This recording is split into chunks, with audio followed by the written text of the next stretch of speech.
Okay, so I've got this bouncing ball.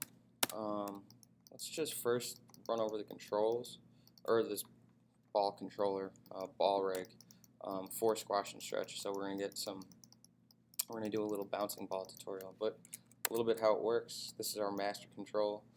It allows us to pretty much do anything, rotate, move around, etc.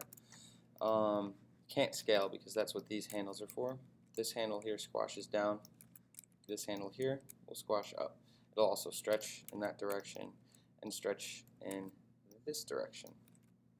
Okay, and this actually is really neat because I'm just going to highlight these, middle mouse button click. It allows you to rotate the rig. So if I wanted to squash and stretch it here, it squash and stretches there, which is really nice. So cool. So that's basically how the entire rig works. Very simple yet super effective. And I'm going to go ahead now and I'm going to create a select all button so I can always key everything at the same time. It makes animating much easier.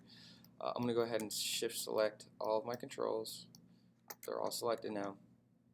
I'm going to go to this little setting. I'm going to hit new shelf in this case. Type in ball, because this will be for my ball rig, and I'm only going to create this one. Now I'm going to do create, set, quick select set, and I'm going to type in all and hit add to shelf. Now anytime I click this, it'll highlight everything. So the first thing I'm going to do is I'm going to create a bouncing ball, and I'm going to create a ground plane so I can see just a polyplane in your polygon step. I'm just going to scale it larger just so you know, and then now I'm going to have this ball just bounce up and down. So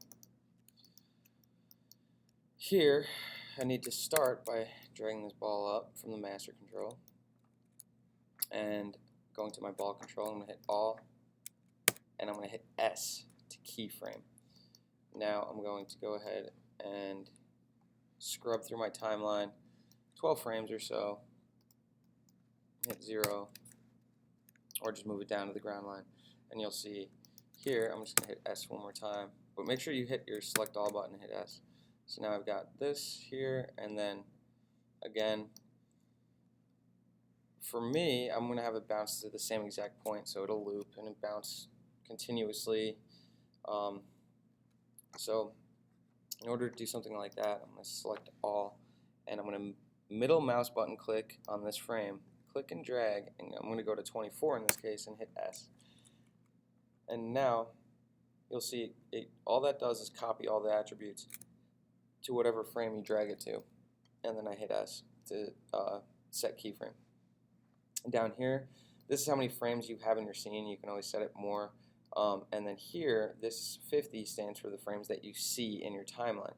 So you can click this. It's kind of like how the little triangle, big triangle work in like Premiere or Adobe software, or like the little mountain, the big mountain, whatever you want to call it. Similar to that. You can also just set it to a number here and just type it in, and that's what it'll do. But it's like your zoom in, zoom out kind of thing on your timeline.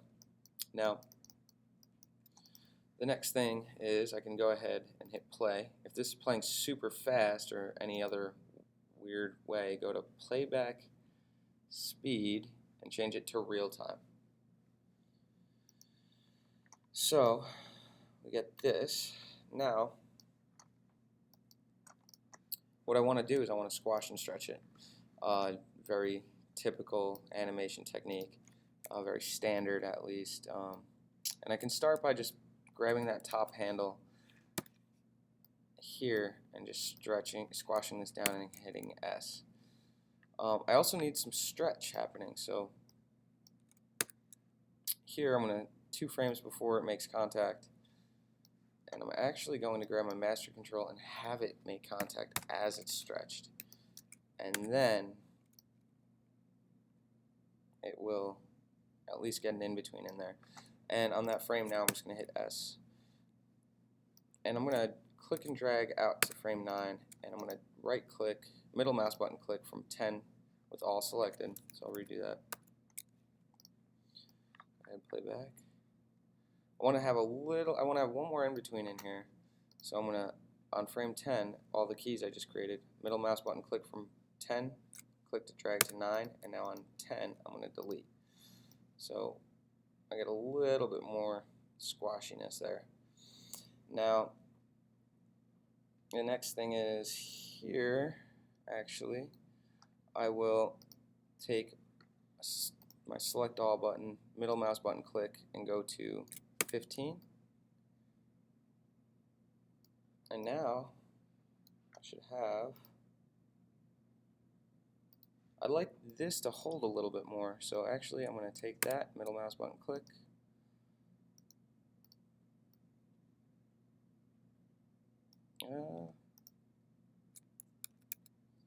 undo that. Well, maybe it's pretty good. Never mind. I actually like how it was.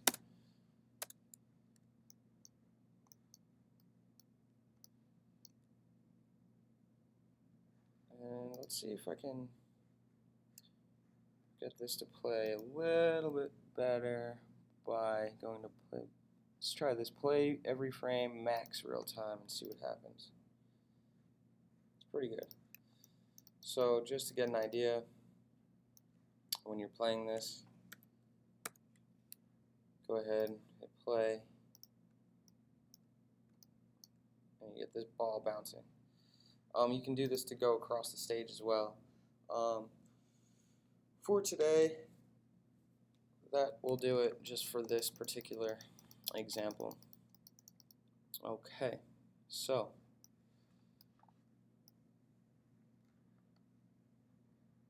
that's that. Thanks for watching.